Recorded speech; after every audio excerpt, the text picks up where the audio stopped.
there, welcome to my channel and welcome if you're new. My name is Kaylee and in today's video I wanted to share 5 things that I'm going to be doing differently with my 4th baby. These are all things pertaining to the postpartum period and things that I'm going to put into place so that my life can be maybe a little bit less stressful or overwhelming, and I'm going to get into all of those in this video, and I hope that this video encourages you. If you're new here, I talk a lot about homeschooling, homemaking, motherhood, my faith, so if you're into that kind of stuff, then please stick around and subscribe.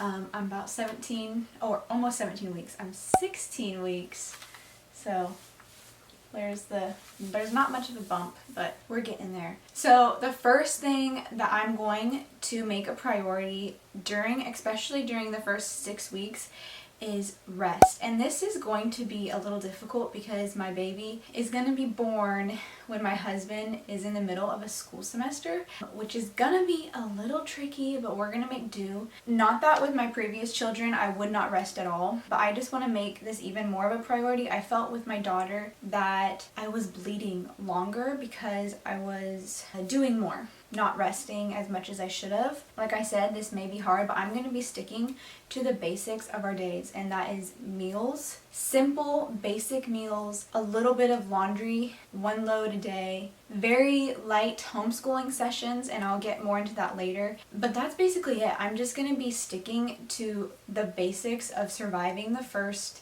6-8 weeks. And I don't want to say surviving because that kind of like has a negative connotation to it, but really you're in a period of adjusting and change, really, and also you're recovering from birth and healing and all of that. So that's number 1. Number 2 is, I have my laptop right here because I wrote out stuff to talk about. Okay, number 2 is for my kids, I'm cutting out extra sports. I'm cutting out extra activities for the first, 6 months. We'll see if I change my mind on that, but that's like my rough time frame. Right now my boys are in karate. My older son does karate 2 times a week. My younger son is once a week. And that has been quite a commitment for me, doing something 3 times a week where it's an obligation. And for me, postpartum, having an obligation can stress me out. And I'm gonna have 2 kids under 2, so I'll have my older boys and then I'll have my daughter. She'll be like 20 months when this baby's born, so I'm gonna have 2 under 2, and I do not want the extra stress of having to have this obligation of going to an extra sport or activity, so I'm just gonna cut that out.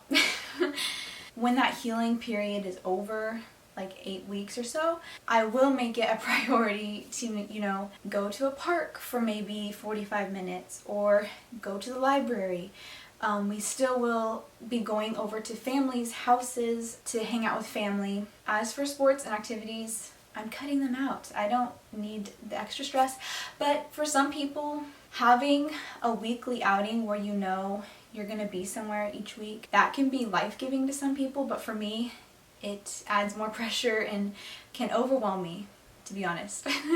So moving on. Number 3 is planning parties and planning birthday parties, I should say. This last year, all my kids, we did not plan a big birthday party. In the previous years, we'd always do like a birthday party and host, but it's a lot of work to host a birthday party. So, like I said, my husband is trying to finish up school, and I do not want to put the extra stress and pressure on myself or my husband to host a birthday party, especially when he is in these upper division classes. But I'm not saying we're not going to celebrate our kids' birthdays.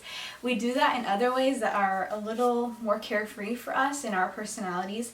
So for example, with my son's 7th birthday party this last year, we went to a trampoline park for a couple hours, and it was minimal planning, minimal effort, and we all had a lot of fun, especially the birthday boy. He had a lot of fun. And my 2nd son will be turning 5 when this 4th baby is about, I would say, 3 weeks old. And I definitely will not be planning a birthday party with being 3 or 4 weeks postpartum. During that first year postpartum, we will not have birthday parties. I mean, that's just what I'm saying now. I feel like I could change my mind, but I don't see myself changing my mind, and I don't see my husband changing his mind on this. So let's move on. Number 4, my husband actually mentioned this one, and we really don't want company over the first week after coming home from the hospital. And it just makes sense to lay low and to not have the extra pressure of engaging with people.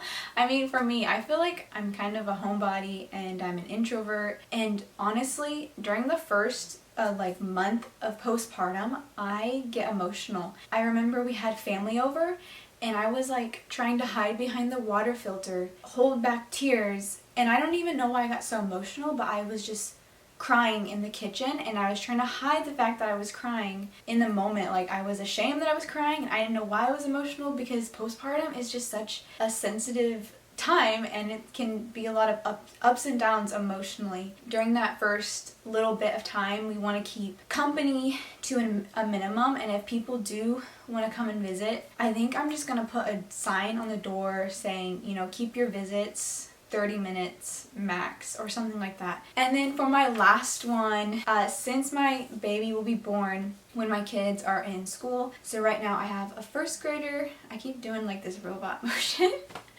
So right now I have a first grader and a preschooler. Baby's coming at the end of March, maybe early April if I go over my due date. And during that time, the last chunk of school for April, May, I'm going to be doing light homeschooling. I'm focusing on the basics. I would say for the first 2 weeks postpartum, I may read aloud to my kids. I may put on YouTube sciencey videos, or I may just have my son, my oldest, who is working on his reading, I may just have him read to me. And that's all we're going to be doing the first 2 weeks. And then even after that, we are keeping our homeschool super light, math, writing, and reading. And that's all I'm going to be doing with my kids, and also throwing in some like educational YouTube videos, but just sticking to the basics of homeschool and keeping it sweet, short and sweet, simple. A random thought that I had right now with being postpartum is I want to also make it a priority to go outside and get sunshine every day for at least 20 minutes. Being outside just helps. It helps in so many ways. Okay, before I end this video, I want to know in the comments if you implement any of these into your postpartum time, or if you do something different. I want to know in the comments, and just to hear what other people do when they are navigating postpartum. So that about wraps it up for this video. Thank you so much for watching, and I hope this video has encouraged you and that you have a blessed day in Jesus' name. Okay, bye.